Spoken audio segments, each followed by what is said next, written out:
Hi and welcome to the Resources Roadhouse. I'm Wally Graham. I'm at the New World Metals Investment Series in Perth, and where I've just caught up with Tony Rovira, Managing Director of Azure Minerals. Tony Rovira, welcome back to the Roadhouse. We haven't caught up for some time, so it's good to see you. Thanks, Wally. It's a pleasure.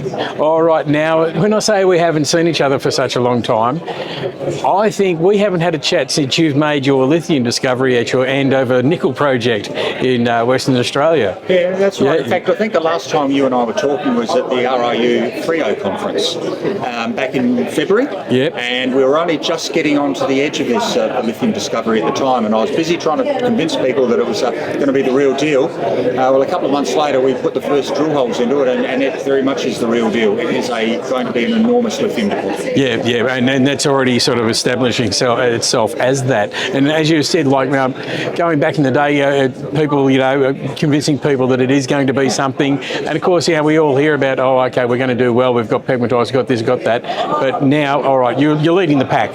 So,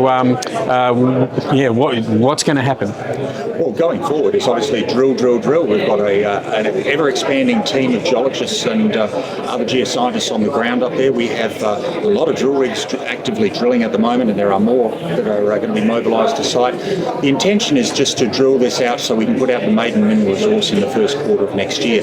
And our belief at this stage is that it's going to be a very substantial one, probably certainly top 5 or top 6 in Australia in terms of its resource size. But I think that's just the start of it, because we're going to be drilling all of next year as well. And if we're continuing to hit what we're discovering now, then Andover has the potential to be one of the very biggest lithium deposits in the whole world.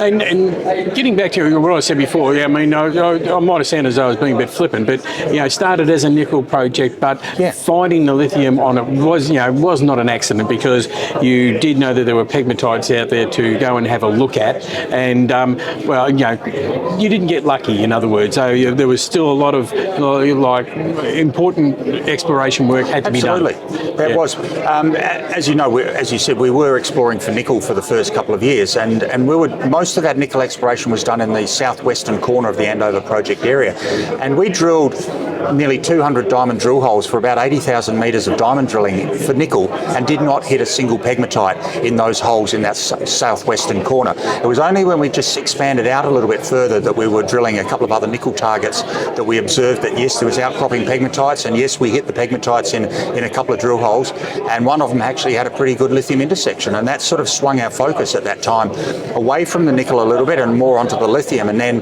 the focus has just become more and more focused, if you like, on the lithiums, because everything we did has come up trumps. And both the surface exploration, where there's widespread outcrops with really high grades of lithium and visible spodumene at surface, and then the drilling, and we just keep hitting wider, broader and broader zones of mineralisation over strike lengths which are kilometres long. So this thing is quite incredible. Yeah, it's the gift that keeps giving, so to speak. Yeah. So let's just come back to the nickel. So what does it mean for that nickel project? Is that still like a viable project to sort of go back and have a look at some stage? Yeah, it is. It's probably modest in size at the moment. 6 million tonnes is an okay size of nickel deposit, but you'd probably want 10 or 12 million tonnes at about the same grade.